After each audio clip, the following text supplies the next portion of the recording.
Hi friends, I'm Dave Barkalow, pastor at Fort Walton Beach First United Methodist Church. Welcome to the Pastor's Study, our daily devotional to help us set our mind on the things of God. Today we continue in the Sermon on the Mount. I've been saying that every day, I guess, for a couple of weeks now. But we will be finishing up the 6th chapter of Matthew today. So beginning in verse 25, Jesus' challenge, Jesus' command to us not to worry. Therefore I tell you, do not worry about your life, what you will eat or what you will drink, or about your body, what will you wear?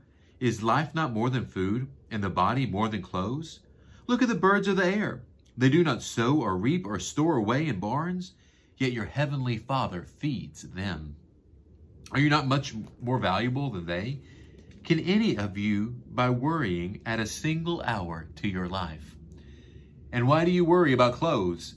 See how the flowers of the field grow? They do not labor or spin. Yet I tell you, not even Solomon in all his splendor was dressed like one of these.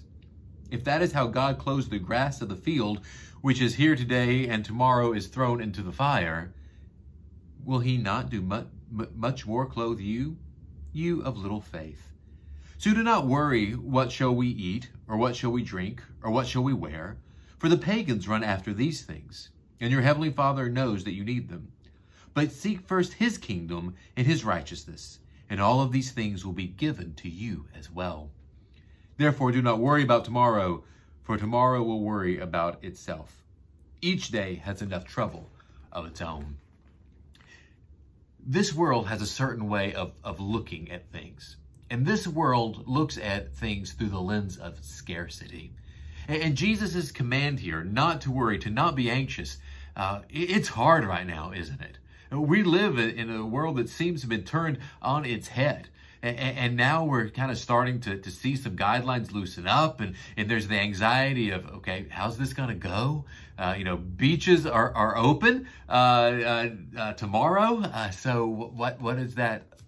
Beaches opened this last weekend. So what does that mean? Are we going to see more cases? Or is it going to be great? Was all this for nothing? I mean, we have such anxiety. Friends, I'll tell you, I've had such anxiety.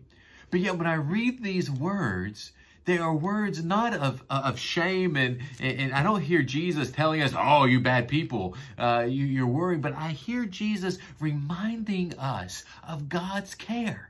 I hear Jesus reminding us that while our world looks at everything through the lens of scarcity, that God's lens is actually abundance.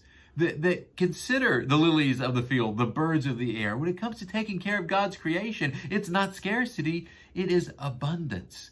And that's the lens that God looks at the world through, and the one he invites us to look through as well. Because we want to make it about toil, we want to make it about work, we want to make it about worry and anxiety. And Jesus says this about asking. Jesus says this about ask and you shall receive. Look and you will find. Knock and the door will be opened for you. That we find ourselves walking closer with God, not as we toil and work and worry, but as we simply open our hands, open them wide, and receive from God. Now, part of what we receive is work. Work is not bad. Putting time and energy, effort into things, it is good. But yet worry is work that does nothing, that is not productive, that is not the kind of work that God calls us to do. So friends, even during this time, I admonish us, I challenge us to hear the words of Jesus, to look through the world through God's lens of abundance, to not be anxious, but to trust in God, even as we use the brains God gave us to do the best that we can.